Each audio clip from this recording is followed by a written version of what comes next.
Good Man, Lord. Ladies and gentlemen. we happy to see you, Jonathan. We're happy to see you. We're discussing, we sort of modified it a little bit, modified the script a little bit and Yeah. everything, but we're talking about this 10 win, this non-10 win prediction that this magazine put out saying that the no team out of the SEC would win 10 games. What saith ye? That's ridiculous. Name me the last time the SEC didn't have a team that won 10 games. Oh. This is ridiculous. Like, you know what I mean? So I'm a history guy. I'm number one. I'm a better as a better. I go by track record, right? So if the track record says there's going to be a 10 win SEC team every single season for the past 30 years, I'm willing to bet that's probably going to be it. Now, who that's going to be, I don't know. That just tells me Vegas doesn't have any idea who that 10 win team's going to be, or 2 10 win teams. Because in all reality, with this system coming up, just like last year, you're going to have probably 2 to 3, I would say minimum 2 10 win teams, right? So, and then a 9-3 team, maybe 2 or 3 of those. It's math, right? So it's just something that's put in place as far as that goes. But when you look at everything, like, in my opinion, Texas had their shot last year, easiest schedule in the SEC, in my opinion, or one of them. Not much different this season. But the fact that they go to the they go to the shoe, right, in week 1 and play at Ohio State. They have 3 gimme games after that. Then they go to the Swamp. And then the Red River rivalry, obviously playing Oklahoma with Mateer there. Texas is not a given schedule this season, right? So now, if you're asking me who could it be, I do think there's challenges with everybody this year, and there's so many unknowns. I love Ty Simpson, but I don't know what to expect out of Ty Simpson. You know what I mean? Like, I haven't seen the guy play 2, 3, 4 games. Like, so especially when the lights are bright, right? And you got to perform. So we don't know what that looks like, because I was really high on Blake Barnett when he came out, the 5-star out of California, right before Jalen Hurts took his job. You just never know with these guys. But to sit here and think that Lane Kiffin or Steve Sarkisian or, you know what I mean, Kalen DeBoer or Kirby Smart or one of these guys will not have a 10-win season is absurd to me in every way, shape, and form, in my opinion. And you know what? Like, I think it was one of the, I think it was JB Gill, one of them said in the chat earlier, you got at the way some things are going, and even Coach Carl said it, you've got 6 or 7 teams in the SEC that has the possibility. Dwight even said it, of the possibility of winning 10 games. Yes. So for the for a magazine to even suggest that no team in the SEC, I'm like Ephraim, that's plumb disrespectful. Yeah, and not only that, that's dumb. That's kind of clickbait. dumb. It's simply to get people talking, right? So there's no doubt about it, because there's no other. Because when I break this down, when I look at the SEC as a whole, right, it's hard to argue that Alabama doesn't have the chance. It's hard to argue, right, that Texas doesn't have the chance, even though I think their schedule is not as favorable as a lot of people like to suggest, with them going to Columbus and then going to the Swamp's a little tougher than what people think. And I think they're kind of slightly overrated, in my opinion. But that's for a whole other topic. And then you go on to even talk about, we can even talk about Tennessee, right? Joey Aguilar coming in, their quarterback is no stranger to playing football. The dude's put up a ton of yards already. He's got a ton of experience. We don't know what to expect. If he turns out to be great, Tennessee's probably going to have a pretty good season, right? So Ole Miss, Austin Simmons, his potential is through the roof. He's one of the best quarterbacks out of his class, right? He was I believe 3rd or 4th. So the potential for them is right there. The potential for, look, Taylor Green's been overlooked in Arkansas.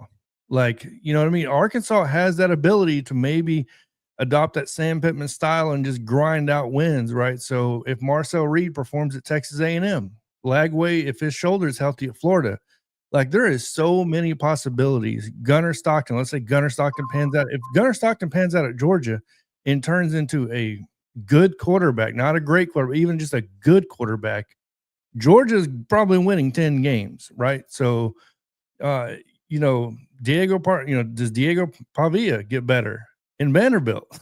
Mhm. Of course, I don't think they're going to win 10 games. Me personally, I don't think they repeat what they did last year. But Mm-mm. the fact that there is so much talent from top to bottom in the SEC this year, and the possibilities, Mateer at Oklahoma. God help people if Brent Venables' defense looks anything like last year, and then Mateer turns out to be just a Dylan Gabriel, Mhm. right? So they're going to win some big games if Right. that's the case. So I think the possibility of sitting there saying there's not going to be a 10-win SEC team is absolutely ridiculous, right? Right. So, and then we're not even talking about LSU and Nussmeier coming back, super experienced, same thing. So yeah, to sit here and say there's not going to be 10 wins, I don't know, kind of ridiculous. Yeah, and like JB said, it's called clickbait. Yeah, And like what you said, it's something that's got us all talking over here at the long run. yep, Because when I read that, I said, "Oh, I'm gonna talk about this here." I said, "I'm gonna talk about this here," because this makes no sense. How you gonna literally say that no one in the SEC wins 10 games? And that's why I asked the question: was it disrespect? Was it competition? Or has the conference shown balance or parity? And that's what Coach Carl was talking about, the parity of things now. Because Mimi said earlier, and I love the word that she used, we tend to cannibalize each other. And that happens year in true. and year out. We beat each other up. We actually X each other out. Um, one way or another. But for no team to win 10 games, I think that's absolutely ludicrous. So I will ask you this, Jonathan, and I ask Coach Carl, over or under uh Florida 6 wins, 6.5 wins. Okay, so I want to predicate this answer on something because it Go ahead. has to be. I'm going to say over if his shoulder is healthy, Okay. but every look, there's been a lot of noise lately, past couple of days that his shoulder is not healthy and his arm strength is not back. And if it's not, Florida's in trouble, and they're in deep trouble if his shoulder is not healthy. So with that being said, I think it's over with a healthy Lagway because he's going to surprise some people in Austin or in the swamp against Texas. I'm telling you, he wasn't there last year. All these Texas fans want to bump their chest. Lagway wasn't in that game, and we saw what Right. Lagway can do. The dude is a difference maker. There is no doubt about it. The dude's a baller. So if he's healthy, they're going to make some noise. I think they win more in 6 games. I think if he's not healthy, I think if he's only at 80%, they're not going to win more in 6 games. And two more. Uh Georgia over 9 wins. I put Georgia almost at 9 wins, to be completely honest with you. I'd have to look at their schedule. I think we're gonna beat Georgia this year between the hedges, and I'm not saying that just because 'cause I'm a Bama fan. I think the matchup is a problem for Georgia this year. They're breaking in a lot of guys, when you talk about replacing that defense, Malachi Starks and those dudes on the back end, and normally I wouldn't be so worried about it, right, if I'm a Georgia fan. The big worry is there is a difference between Nick Sheridan calling plays and Ryan Grubbs calling plays, and you best believe Ryan Grubbs is not gonna show his hand until he gets in that Georgia game because there's no Mhm. reason to. So, that's why I really like Alabama in that game, even though it's between the hedges. Um, but yeah, I think Georgia man, it's hard to go against Kirby Smart. It really is. So I'm gonna say I'm gonna go over 9 wins for Georgia. I'm gonna have to, man, Gotcha. just to prove it. One last one. Uh Bama over or under 9 wins. I put Alabama at 10 wins this season and getting in the playoffs. I do have them at 10 wins. Okay. 10 wins. All right. Right quick. Coach Carl, Bama. I think I asked you this, but we talked about so much. Coach Carl, Bama, over or under 9 wins. Over. Easy. Okay. Well, let me ask you this, Coach Carl. Give me a specific number that you see. I'm looking at 10, like Jonathan. maybe 11. I think Okay. that LSU Auburn game is the toss-up game. If they beat LSU, they'll probably Yep. lose to Auburn. If they lose to LSU, they'll beat Auburn. So Yep. I give them 10, maybe 11. I don't think nobody else gonna really sneak up and beat them, but those two teams. South Carolina gonna be a test, and they'll be ready for South Carolina. I just think LSU or Ole Miss, somebody gonna sneak up in there and get them. Not LSU or Ole Miss, or LSU or Auburn. Somebody gonna sneak in there and get them. And if neither one of those two get them, then they'll be undefeated. If Gotcha. if Jonathan? Ty Simpson comes out slinging the ball against Florida State, I'm telling you right now, God help the rest of the SEC. Yeah, it's over. If he comes out over. and shows his ass LSU, I mean, in the beginning of the season, it's gonna be over, man. Yeah. Period.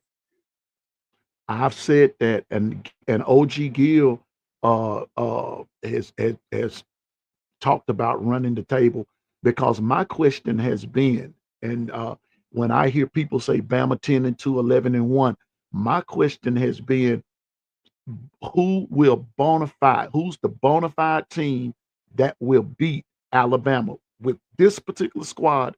Who's bona fide to beat them? Now, don't get me wrong, Piano Man ain't dumb now. Anybody can be beat on any given Saturday or Sunday, Friday night. It doesn't matter. You can be beat. But let's be realistically speaking, with what Alabama has, I've already said, as far as the SEC goes, I just believe we're running the table. And that includes the SEC championship game. Now, in the same periodical that I read about no team is winning 10 games, they asked the question as of May, today's the 26th, because I got this last week. So I'm just going to take it to today. As of May the 26th, I'm going to start with Coach Carl. Before a practice, before a game, before anything, I want Coach Carl's early prediction, just hypotheticals, however you want to put it. I want Coach Carl's early prediction. First of all, who will be the surprise team? Who will be the surprise team? And number two, an early prediction of the SEC championship game. Coach Carl. Okay, let's do it like this. Surprise team, Auburn. Unfortunately, it's Auburn. Auburn has that freeze board. They kept it intact, so and then they added a few more pieces to them. So I think Auburn will be a surprise team. But SEC championship game, I can easily see Alabama playing against Georgia twice.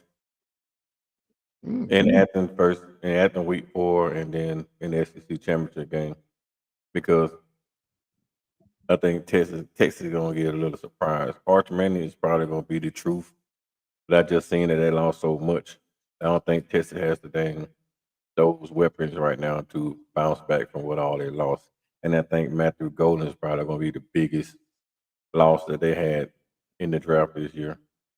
And Okay. that's gonna be hard to then cover for Matthew Golden because he was the top. Okay. But before I go to Jonathan, Coach Carl, I have one more question though. You said Auburn will be the surprise team. But Mhm. in your opinion, and I know it might be splitting hairs right here, but who's the team that, in Coach Carl's opinion, that everybody is asleep on? In the SEC, Yes. it's probably gonna be Tennessee, man, because they lost Nico. Like that's probably gonna be the biggest sleeper team because the Tennessee lost Nico, and nobody really gonna get that kid out of UCLA credit. But like Jonathan said, the kid plays ball, man. The kid been playing for a long time. He's no scrub, and you put him in Josh Heupel's offense, which is it's tailored to quarterback play. It spreads the field so wide, man. It's Yep. easy for offense to do anything. Like, and it's hard to defend that wide field. So he put him in a situation, man, that he get to play with Josh Heupel with all that space. He can be a Heisman Trophy candidate, man, in that offense, honestly, because Josh Heupel is that type of quarterback coach and that type of offensive coordinator. So Tennessee to me would be the biggest sleeper because of Nico, but Auburn to be the biggest surprise Okay. because of what name Jackson Arnold with those legs. I think he's a better runner than Peyton Thorne. He just got to get a little bit better at passing. So I think that running game Auburn has, man, with them 3 or 4 head monster with a quarterback added to it, can be really, really problematic for the SEC. Okay. Jonathan. Something very similar here. I'm going to go with, when you're talking about surprise team, I've already gave this before. I think it's going to be Auburn. I think it's going to be the fact that you got Cam Coleman and Singleton there on the edge. Look, Auburn's got talent. There's certain things you can't deny, and Hugh Freeze has done a good job of acquiring talent and keeping that talent there. I mean, in the Plains, and it's not something easy to do, right? Mhm. With the situation going on there, including his own health situation, right? So of him going through his cancer treatment and everything else. So what he's doing already is already kind of wild. But when you talk about a team that's being slept on, I think, look, I think the potential of Mateer coming out and being a Heisman Trophy candidate at Oklahoma, we already know what we're going to get out of Oklahoma's defense. It's going to be good. It's, BV's there. He's got a lot of guys coming back too on that defense. A lot of guys that are proven, right? Yes, you lost, obviously you lost your key components on the back end. I agree with that 100%. But BV's known to reload this stuff. We already know it's going to look good. It's how the offense is going to look. I feel like they were at a huge disadvantage last year on their 7th string wide receivers. 7th. That's ridiculous. Basically, they have water boys out here running routes, right? Essentially is what's going on here. At one point, I believe at one point they had a tight end running routes on the outside. So, I mean, that's a huge disadvantage, right? So 11 different offensive line combinations through the year because of injuries once again. So you bring in a quarterback like Mateer, you bring his offensive coordinator with him, by the way, from Washington State to Oklahoma. And then you look at the style of play that Mateer has and the offense coordinator. I can't remember his name off the top of my head here. But they're going to move the pocket. They roll him. They do a great job of what I thought they should have done with Jalen Milroe, right? Jalen move the pocket. The dude's got a little bit of legs on him. He can throw off platform, right? So, and I feel like that alone right there, Oklahoma will sneak up, and they're definitely going to get some people caught off guard because of last season. People are going to overlook them like, oh, their offense sucks. Jackson Arnold left. All this other stuff, new offense coordinator, you know what I mean? And the facts are that the defense is still going to be in place, and Mateer is he's a serious quarterback. He's no Jackson Arnold. I can put it that way.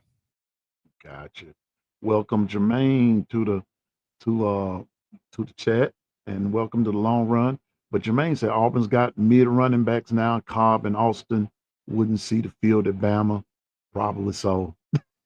Yeah, we got studs though at running back. That's the thing about it. We got not many people would see the field at Bama. That's the thing about it. That's that kind of goes without saying. And but my surprise team. I'm just going to say this, and I'm stepping way out because, like what you said earlier, Jonathan, I'm sort of a better myself, but I'm going to say Ole Miss will be my surprise team. Yeah. And they almost like a sleeper team as well, because, and I'm going to remind people of their quarterback when Jackson Dart went down in the Georgia game. The backup quarterback ran up and down the field on Georgia. He's going to be back, and I think that's supposed to be the starter. Yeah, and I believe that they kind of pick up where they left off.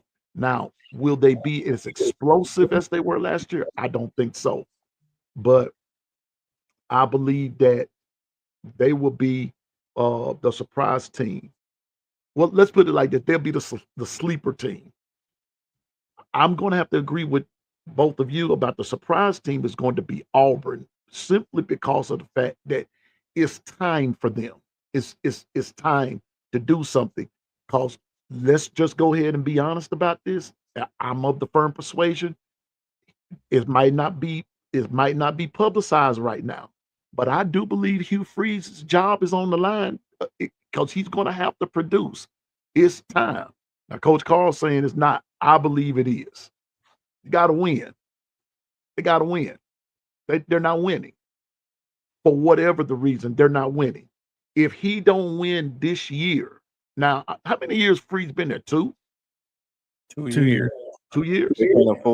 Auburn can't afford to throw away another $70,000. I mean $70 million. So I just don't see him. He said 70,000. I think they're gonna get. I think he's gonna do at least 4 because I don't think they can keep getting rid of $70 million like that. I agree, 100%. Well, you know what? Money will make you do a lot of stuff, like love. You know, like Al Green said, Oh make my you do. God. I love it. I think Auburn's still paying 2 coaches. They're Okay, definitely still Carson, paying and you know, and you know what though? Now, but Auburn is going to be my surprise team, but my SEC championship teams will be I'm going to say Bama and Texas. I don't think Georgia makes it for a couple of reasons. It's hard to bet against Kirby Smart, and a smart person would not do it. But at this juncture, I don't think that the dominance is there. Now they might, like I said, now it's just May the 26th now. So we might be singing a different tune by September the 26th. You know, Yeah. we might be singing a different tune. But or maybe October 26th. Let me put it like that, because that's gonna be after we beat Georgia. But I believe that it's going to be Bama and Texas in the SEC championship game, and Bama's going to take them out, you know. But the injury bug has to be nice to Bama, because yes, Bama is deep in areas, but not all the way around, and that's going to be something to think about. The injury. So, but as of May 26th, I'm just going to say Texas and Bama. Bama wins that and goes into the national championship series. So feel free to put that in your chat there. Again, good to see Ephraim and good to see Jermaine and everybody. But Jonathan, let's pick up from where we left off this morning about recruiting. And I think you probably got I know you probably got some more things for us. That, you know, because you said earlier today, now things happen on the recruiting trail from one end of the day to the next. So what has happened? Yeah, so really May 30th is the big deal, obviously, coming in for the first weekend for the official visits and stuff like that.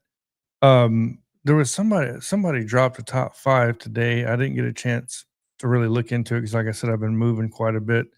But let me bring up. I always have my notes here. I have to look. Recruiting, like we say, changes as much as you change your underwear, so you gotta keep notes on that stuff. Really, what it comes down to is I don't like saying this stuff, but I feel like Booby Feaster's coming to Tuscaloosa now. I really do. Number one, he started following me today, which always makes me feel a little bit good. Obviously, no. In all seriousness, I do feel like Booby Feaster will be in Tuscaloosa now. At first I was worried that Sadaria Morgan, wanting to come to Bama. It's hard to get 2 blue chip guys in this new era of football, because that's what we're looking at in a reality. You have to pay these guys now, right? It's not as easy as setting one down and saying, hey, wait, we'll develop you, send you to the NFL. That's when you'll make your money. Now it's about these guys are wanting their money. And look, it's all rightfully so deserved, right? So I don't care what anybody says, these players deserve to be paid. So if somebody doesn't want to come here, that's fine. But it's funny that we run in this predicament, in my opinion, on the same weekend, which is the May 30th weekend, of having Booby Feaster here for the red carpet, right? Rolling that out. But also KJ Edwards here as well, which is the number 4 running back in this class, according to On3. And the reason why I say that is because, well, everybody and their mama knows that Xavier Crowell wants to come to Bama, who's the number 3 running back. So you're talking about 2 blue chip running backs, 2 blue chip wide receivers. I personally think, like I told you earlier, Piano Man, I think that if Kalen DeBoer can pull this off, if Courtney Morgan can pull this off and pull both of those guys, this will be something you have to give them credit for. There is no denying that the recruiting is not at the level. Yes, I'm saying this at the level Nick Saban would be recruiting at that point, because you're getting the top of the top at this point, the cream of the crop. The only thing you're missing, in my opinion, at this point would be the defensive lineman. But to be fair, the defensive lineman on a 4.25 does not look like the defensive lineman on a 3.4, right? So you can't compare that. You can't say, well, we're not getting the Quinnen Williams of the world. No, because the Quinnen Williams of the world wouldn't be in this system, right? So from everything I've read, we wouldn't go after somebody like that. No, we're going after a defensive lineman that plays 3 technique, right? When you're talking about people like James Moore Jr., Nolan Wilson, which me and you talked about, Piano Man, Titan Davis, these guys, these dudes are dogs on the inside that can get after the quarterback, right? We're not just specializing it being big up front, stuff in the run, taking up multiple gaps, whatever that may look like, to let the linebackers just free roam. No, there's more to it than this with this swarm defense. And I'm sure Coach Carl can speak on this 10 times more than me, since I'm not a coach. I've only read this stuff and watched videos of people like Coach Carl making videos on this stuff, or whoever else. But no, I think that's a big one. And I'm only going to talk about the guys coming in on May 30th, like I said, because there's so much going on from here to there. But yeah, Titan Davis is another one. If we get Titan Davis, Nolan Wilson, same thing. And both of those guys, by the way, are favored to come to Bama as of right now. KJ Ford, but the biggest one, in my opinion, everybody wants to talk about Jet Washington. I think Jet Washington is amazing. I'm looking at Sincere Johnson. That's the dude the dude in Ohio State's backyard, the linebacker, right? So, and the reason why I say this is because Sincere Johnson, I think Nick Abrams goes to Michigan personally, right? I did an interview with him, talked to him. Of course, he wouldn't tell me, you know what I mean? No doubt. But I do feel like he's so academically leaning that Michigan makes sense, right? So he's going for accounting. Michigan kind of has that specialty going on. I think he's a Michigan guy. But when you consider the fact that you can have Sincere Johnson with a Xavier Griffin and then possibly a Tank Jones, good luck. Good luck to any offense. I don't know how the quarterback will ever get the ball out of their hands, is the only thing I'm going to say with this defensive line. Good luck. Well, I'll just leave it at that. Coach Carl, chime in. Their biggest reach, because I think Tank Jones probably going to go to Auburn. I'm hoping Tank Jones comes to Alabama, but me too. But I think he probably will end up at Auburn. So I can't argue with that, Jones, 1,000%. See, Tank doesn't come in until, I believe, I don't have my notes in front of me when Tank comes in, but I know it's not May 30th. So yeah, we're gonna have to roll the red carpet out for him to get him to swing. Well, come in by himself because he don't want nobody to persuade his decision. But there you go. That kid is a must. Yep. Well, hopefully we can pull a Reuben Foster. We can get him an Auburn tattoo on real quick and get that. I don't think he's gonna go to this thing to get an Auburn tattoo, but I just think he leaned toward Auburn. Most of the kids from that area in the last few years all went to Auburn. So yeah, thinking that Mobile area is pretty much becoming an Auburn area right now. And it's sad because that kid is special. Wow, he's different. That's for sure. Well, Jonathan, the 30th, that's this week. Now, who did you? Let's remind us again of who's coming this week now. So this weekend, we're gonna have so I'll just run through the rankings real quick. The number 4, and of course, all this is on 3 industry ratings, by the way. So if you want to find out, go look there. Number 4 running back KJ Edwards. His leaning is to Texas right now, so I'll give you the favorites as well. To Texas, Booby Feaster. He was an LSU favorite. I'm starting to doubt that now. I really do. So, but he's out of DeSoto, Texas, by the way. Go watch this dude's film. Number 11 wide receiver Ryan Mosley, who I think is he's out of Carrollton, Georgia. Favorite is Georgia, but Jamarcus Shepard has basically lived in this dude's living room at this point. I think Mosley is possibly going to come over as well. And I think that's where the hand in hand of Feaster and Mosley is going to come into play is like, will we get Feaster and Mosley? You know what I mean? So, and I think there's a reason why both of those guys are there on the 30th. The number 11 tight end, Xavier Tiller, favorite to Auburn, right out of Fairburn, Georgia, has the top 3 of Auburn, Alabama, and sorry, not favorite Georgia, favorite Auburn, has Auburn, Alabama, and Florida State in his top 3. Sorry. Malachi Lee, number 10, offensive tackle out of Hawaii. Me personally, I'm not going to name a favorite on him. And the reason why is because I was hung up on him going to USC. And when he didn't name USC in his top, it completely threw everything I thought about this kid off. So it felt like I didn't know anything at that point. I won't even name a favorite for him. The number 29 offensive tackle, Deacon Schmidt, favorite, in my opinion, is going to be to Oklahoma out of Windsor, California, or Windsor, Colorado. Sorry. And the reason why is because he's basically lived at Oklahoma. I think 5 or 6 visits there. So, number 31 offensive tackle, Bryson Cooley out of Laurel, Mississippi, actually favorite, in my opinion, Alabama. Number 4 defensive lineman, Nolan Wilson out of Pecan, Mississippi, which we already talked about.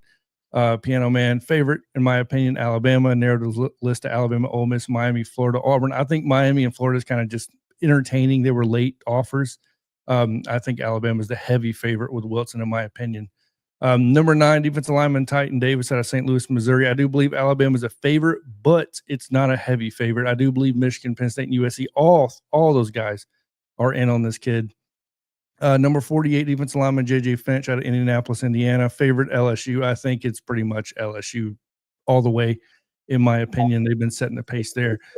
Number 10, edge Kevin K.J. Ford. The reason why I think he's the A&M is because Alabama tends to do this with some of these kids, and this will be the second kid in a row I think we'll make this mistake on, is recruiting him for a specific position.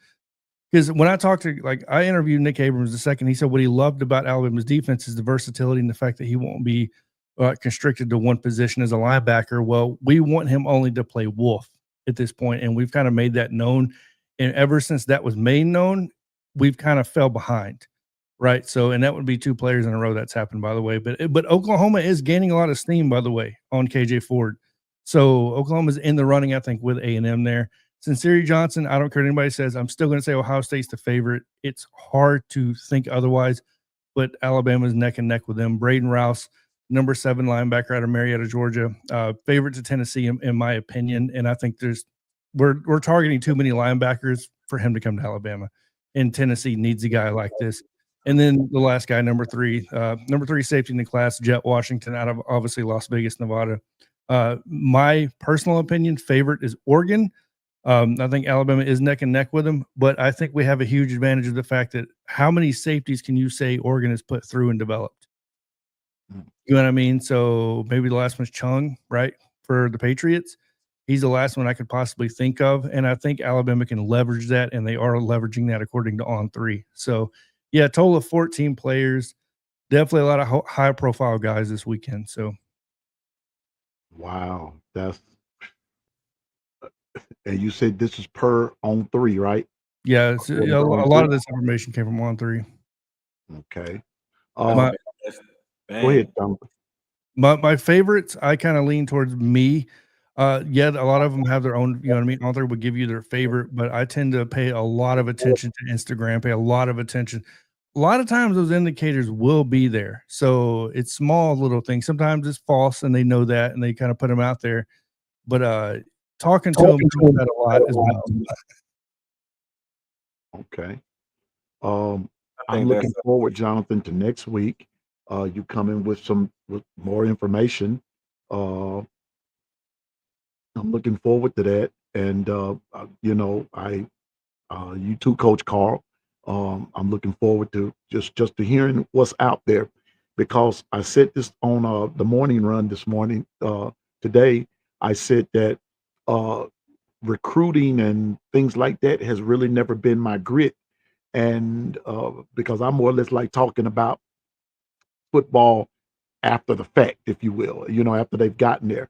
But listening to you all and everything, and it has piqued my interest in recruiting a little more. Mm. And even though I teach at a high school, Coach Carl, and Coach Carl, you'll be glad to know that I designed 2 plays for the high school football team, and they're running both of them.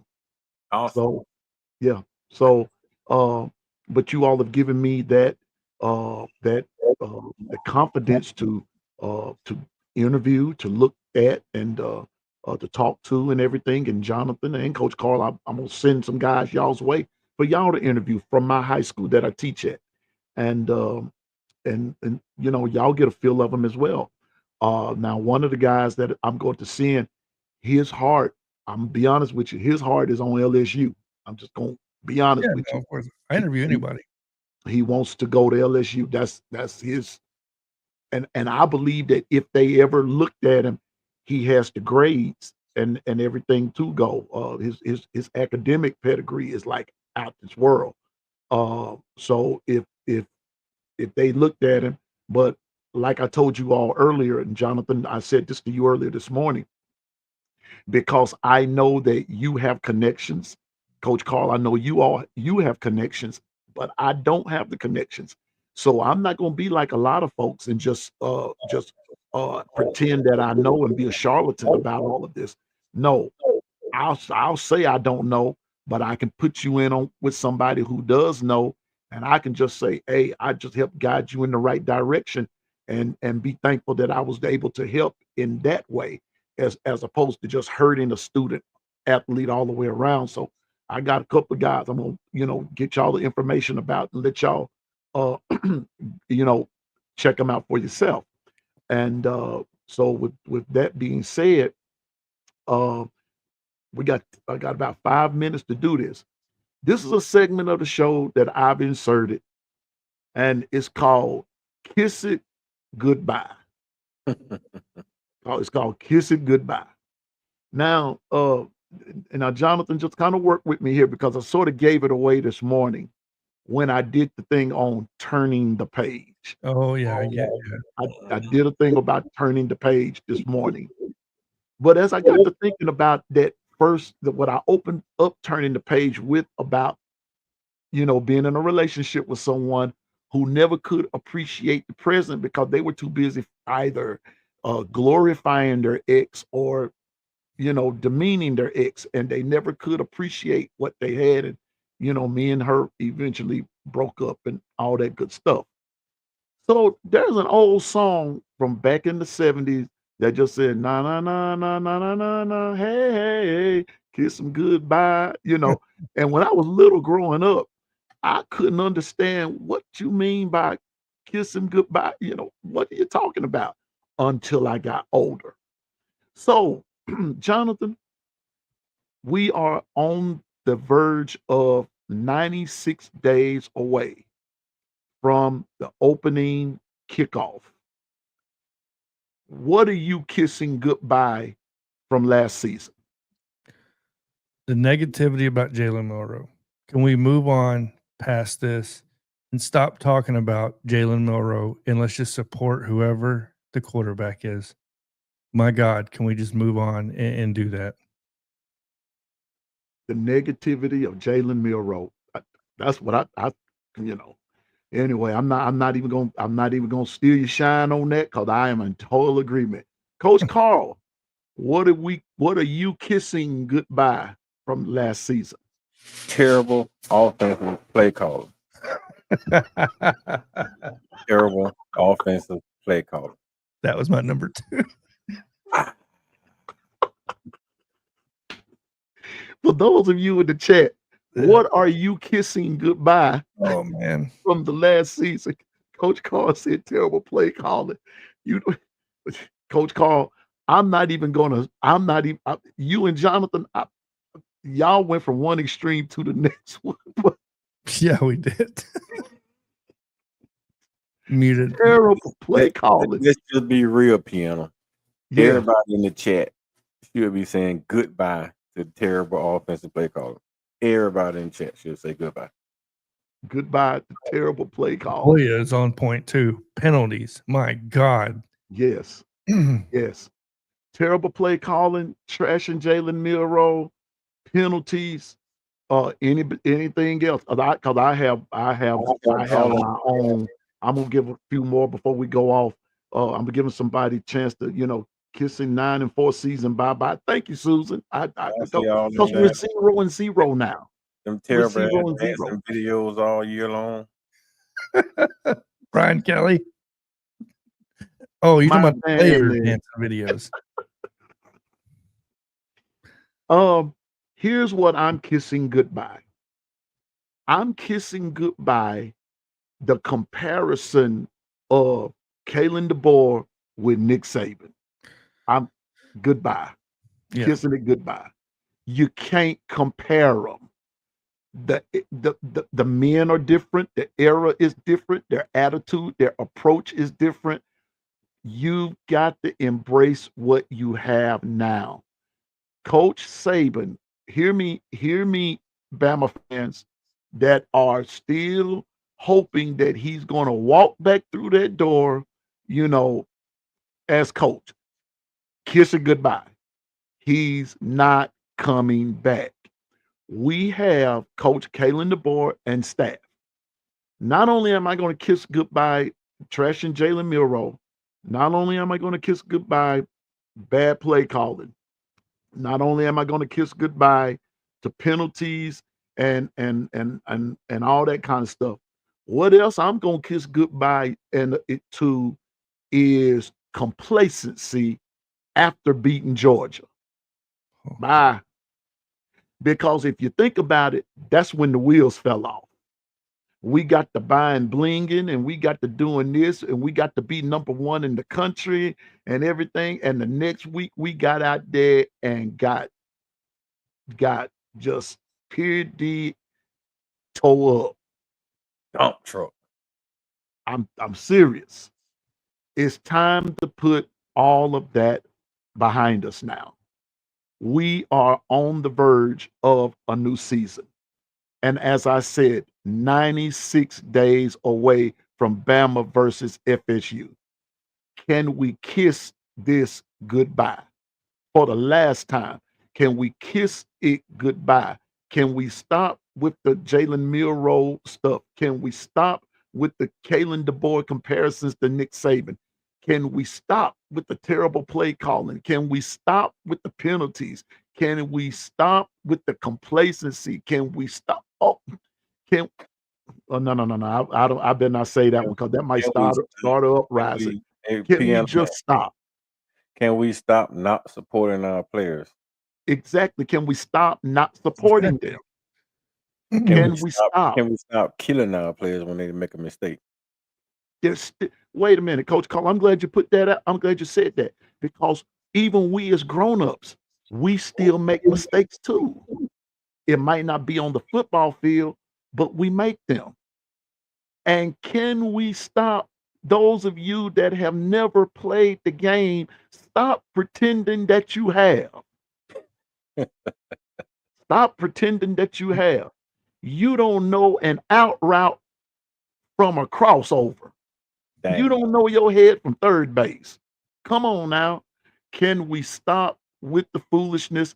Let's support the team. And can we also stop? One more thing, Coach Carl and Jonathan, and then we're going to get where you're from. We're going to get out of here. Can we stop putting people down when we do come down on our team? It don't make us fair weather fans. It makes us somebody who cares about our team, and we know they can do better, but they're not playing up to their capability. Oh, it's bound to happen at one point or another. But don't be so hard on them and then leave those of us alone because we do have a right to our opinion. It's our opinion. It's not right or wrong. It's just an opinion. So can we kiss it goodbye? Can we kiss last season goodbye? And can we embrace the new season? I don't know about y'all, but I'm excited about it. 96 days. I can't wait. I'm ordering t-shirts and a new hat and all kinds of stuff. I'm ready. I've already told some folks I'm planning on Coach Carr coming to the second ball game, which will be the first home game and everything. So that's my plan. That's the plan, the Lord willing. I plan on being there celebrating the Alabama Crimson Tide. So right quick, Jonathan, tell us again where we can find you. Thank you for coming, my brother. I'm looking forward to having you back this time next week, sir. Talking about recruiting. You'll be in T-Town. You should be moved and all the way settled I'll in be there by then. set If up. not, and listen, if you need some help moving some furniture, I know some people that know some people, because I would come and help you, but you know how my arthritis is. No, I appreciate it. No, I got that. I'll be honest with you. I think I got to the point of laziness to where I'm like, I'm going to sell half my furniture and buy new furniture when I get there. Oh God. No, in all seriousness, no, I'm not moving a whole lot of stuff when it comes to it. I got plenty of help, but I definitely appreciate it. But yeah, you can find me on the Bama Standard Network, obviously there, college football chatter every Friday night, 7:30 p.m. Central Time. And also on there talking Inside Bama Recruiting, where I cover a lot of recruiting and stuff like that. Yeah, and obviously appreciate you, Piano Man, having me on here. Appreciate you, Coach Carl. Talking football, obviously trying to learn here, and everybody in the comment section, from Susan, Ephraim, CMB, everybody in here, Jermaine. You know what I mean? So I appreciate the comments, questions, all that good stuff, and all the support. Yes, Thank sir. you. And Coach Carl. Hey man, I'm the same like Jonathan, man. You can find me wherever the mic hits, man. Some nights some nights I get on, some nights I don't. Some nights I'm in a chat with you guys. But my podcast is On the Block Sports Talk with Coach Carl. I'm on X, Twitter as Coach KD Taylor. Appreciate you inviting me on, Piano. I saw you were here, man. I was riding the road. I was like, dang, Piano Man up there by himself. Let me jump on and help my brother out. So I just Appreciate jumped that. on and helped you out, my brother. Any Yes, chance sir. I get, I'll come on and join you, man, because I can't do a whole lot right now on my channel because we still in the midst of football. So I asked to get a break. I think we're gonna go back to football practice on June the 2nd, so I get a break. And Jonathan, being that you that recruiting insider, man, that big guy that we need on our team, man. We appreciate you showing up. And I got a few There are prospects, man. quesadillas, I'ma and send then that there's way. Zaxby's giant chicken finger quesadillas, packed with their famous chicken What is that? fingers, cheese, and a whole lot of sauce. Piano Man got We're gonna need more napkins. Hold up, what's going Zaxby's on giant there? chicken finger Something quesadillas. banging. Who's got the sauce? But You on anyway, a special Monday edition of the Opening Kick, as Smoke gave you a little. What we got this going on? If you're on the You barbecue subscribe to grill, somebody. if you're with family on this evening, we want to say Oh, thank man. you. More importantly, we want to thank all I of the don't veterans even know where that's coming of our from. country to give us the freedom we have on this Hold day up. to be hooligans, to Yeah. cook out, to grill, be with our family, Wow. drink a beer, do a show, talk a little How in sports. the world is We that going thank you on? from the bottom of our I hearts. learned something new. Serve on this day. Let me spend jump out time to see if they accidentally jumped Love, on my vibe, stream, roll, just vibe, in roll, case. probably vibe, because roll, Jonathan's vibe, in the roll. studio. We're gonna give a little love out of the Yeah, gate. hang on. I'm going to jump out. Go to Yeah. winsports.com today. One of our sponsors keeps us going here at the No. Standard. Tell them That ain't promo it. code the Standard and get 20% Well, off. Your We're title. gonna end here Again, because we're we're here to being kill invaded. Okay, I got my man Smoke Dixon. What is up, good sir? What's I happening? know I didn't do it. Hey, What, that's man? You got great, man. anything on the grill today? We got invaded No, by I went Bama by a stand-up neighbor's Bama, house. so The you're only thing right, that have is He said I'm being invaded by talking about I'm eating Zaxby's. Man, I don't even eat Zaxby's, but have at it, man. But you can find me here. You know where to find me. But listen, right quick, Screwed here next in this week, recent I will be back We'll talk on about that, 2 and times that's- on Monday, and the that rest might of the fly week right into our I next will topic be for on everybody. on the morning run from 8 to 9. I will not have a show tomorrow, but Wednesday starting at 8 o'clock a.m. from 8 to 9. The rest of the week, I will be back here twice on next Monday. Now listen, as I always end, Coach Carl, everybody, I'm no expert, but I know what I'm talking about. I don't know if you've been So paying roll tide, attention, everybody. but Y'all have a great Oklahoma evening, and the City Lord Thunder willing, I will see you Wednesday morning at one of the 8 best ranked a.m. organizations. in Roll sports. tide, They everybody. lose